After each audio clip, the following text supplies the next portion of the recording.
Yo, what is up guys? It's Pedro here, and in today's video, I will be bringing you guys my Week 17 preview of the Washington football team versus the Philadelphia Eagles matchup. In today's video, I will be giving you guys injury reports for both teams. We got some very important news for the Washington football team, and then we'll give you guys my keys to victory for the Washington football team. And at the end of the video, I will give you guys my final score prediction for this game. So if you guys new, subscribe for Washington and NFL content. So let's get right into it. As you guys know, this is a huge game for the Washington football team because if we win, we are in the playoffs and we will be hosting a playoff game. So let's start off with our injury report, and then we'll get into the Eagles injury report and the keys to victory. So Alex Smith was limited today in practice, but Ron Rivera said it was a positive sign today, and later in the video I will show you guys clips of him moving around. He looks the best he has looked in a long time. It's a good sign, and I think he is ready to go for this week. He took first team reps, which he hasn't in a while, so that is also good news. People who did not practice today: Thomas Davis, that is to be expected, Antonio Gibson, Wes Schweitzer, and Terry McLaurin. But let's talk about Gibson, and I said this yesterday when Gibson didn't practice to not to worry, because it was most likely rest, and that's what Rivera said. He said Gibson is fine, wants him to stay off that toe to get him good to go for this Sunday, because Rivera and Scott Turner said he's going to have a large workload. And then he also said was encouraged by what he saw from McLaurin on the side, and that is good news regardless of what happens. I think McLaurin won't practice this whole week. Tomorrow's the last day of practice, and I think he's going to be listed as questionable on the game report, the injury report for the game. Maybe it'll be more like doubtful, I'm not sure, but at least it's a little bit of positive signs, and he might end up playing. So the injury report, it doesn't look too great, but it's a lot better than it looks with Alex Smith looking like he's good to go. The only question is, how healthy is he? Is he 100%? Is he 90%? We will have to wait and see. Gibson, though, don't worry about that. He looks like he's good to go and should be 100% for the game. Rivera just does not want to re-aggravate that injury for him. And then the Eagles, wow, they have a lot of injuries. So first off, Derek Barnett, one of their best edge rushers, he did not practice, and this is yesterday. They have not put out their injury report for today. Sean Bradley, one of their linebackers, did not practice. Fletcher Cox, their best defensive player, one of the best, D tackles in all of football. They were winning 14-3 before he ended up leaving the game with that neck injury, and then I think it was 34-17 at the end of the game. And that had a huge impact on the game. He did not practice.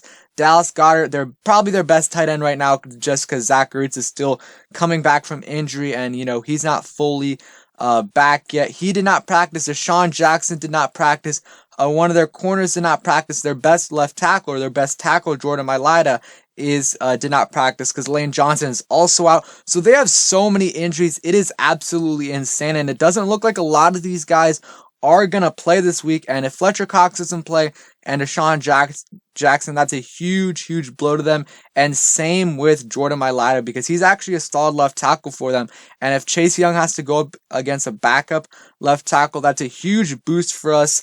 And especially if Dallas Goedert and Richard Rodgers are out, that would be huge, because, Zach Ertz, like I said, he's not himself yet. And, we'll see what happens, guys. But they have injury report than us. We're going to get a better sense of who's playing and who's not into today or in tomorrow. So now on to the keys to victory for the Washington football team. And the first one is with Jalen Hurts. Don't let him get out to a fast start and fluster him. You don't want to give the guy confidence and think he's playing well. Give him that confidence to keep balling out in the beginning of the game. You want him to feel flustered from the beginning, and I think that's what they're going to do. If you look at his stats, they're not that bad. His record is 1-2, but he has 5 touchdowns, 2 interceptions, a 54.8% completion percentage, which is not great, and he's been sacked 9 times, but he also has a few fumbles as well. So he does turn the ball over a bit and does get sacked a lot. So if we do send a lot of guys in blitz, we will be able to force some turnovers, and that's going to be a huge thing.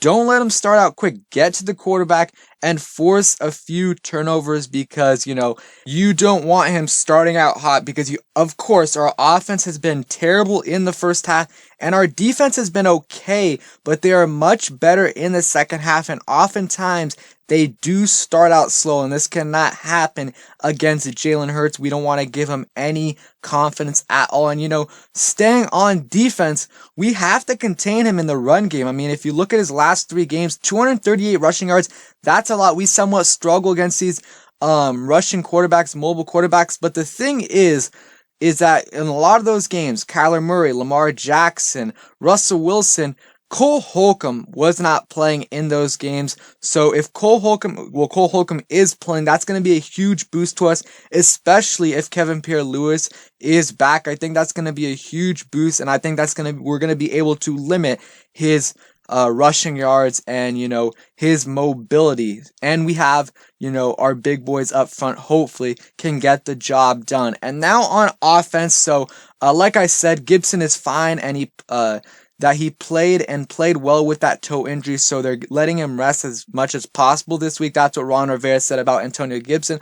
So if he is 100%, or close to 100%, which it looks like he is, give him the rock as much as possible. I mean, 10 carries for 67 yards in that first half was or 9 carries for 67 yards in that first half was absolutely balling. And, they stopped running the ball, understandable, but I think that they got to give him the ball more in the passing game, and especially in the running game this week. I want to see at the minimum 17 plus carries for Gibson this week. Want to see McKissick get some carries too.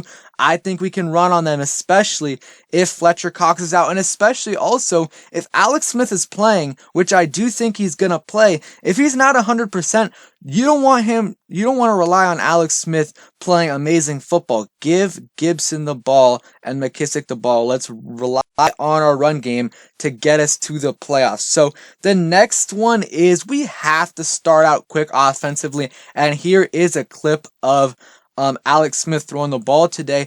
I don't care he's on this side right here.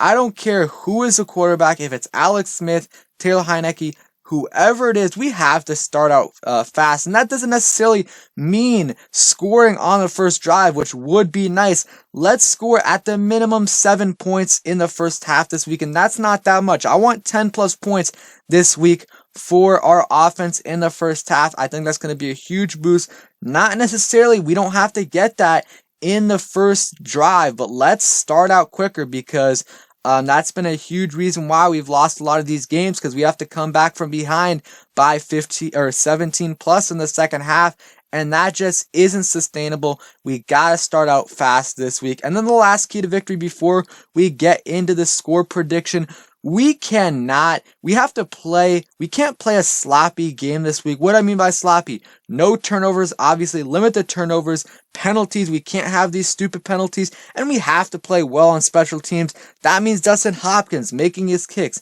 That means Tress Way bombing these punts. That means Steven Sims or whoever is back on punt returns making those plays. You can't have what happened last week happen again this week. And not even that. You have to get some kind of yardage from your punt returners and kick returners. It would be nice if we could start in some good field position this week because of our punt returner or kick returner. Maybe they'll have Danny Johnson back there on punt returns.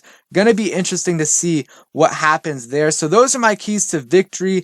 Let me know what your keys to victory are. Now for the score prediction. I do like our chances in this game, and here's why. I think everyone's going to be super motivated to play this game, to win this game, because obviously if we win this game, we're in the playoffs. The Eagles are not motivated, and not only that, sometimes you could say, oh, they're playing spoiler, but also if they beat us, then they give the chance for the Cowboys to make the playoffs or the Eagles. So it's not that, they're not playing that big of a spoiler. And then also, they have so many injuries. Fletcher Cox, Deshaun Jackson, Dallas Goedert, Jordan Mailata, Derek Barnett, so many injuries. And this is not even this is just from this week. These are the healthy players that got hurt in the last couple weeks. So that is huge right there. I think that's going to give us an advantage. Gibson being fully healthy is going to be huge, and having Alex Smith back is going to be huge for us too. And we'll see. I think Terry might play. And if he does, he might just be a decoy, but I think he might play.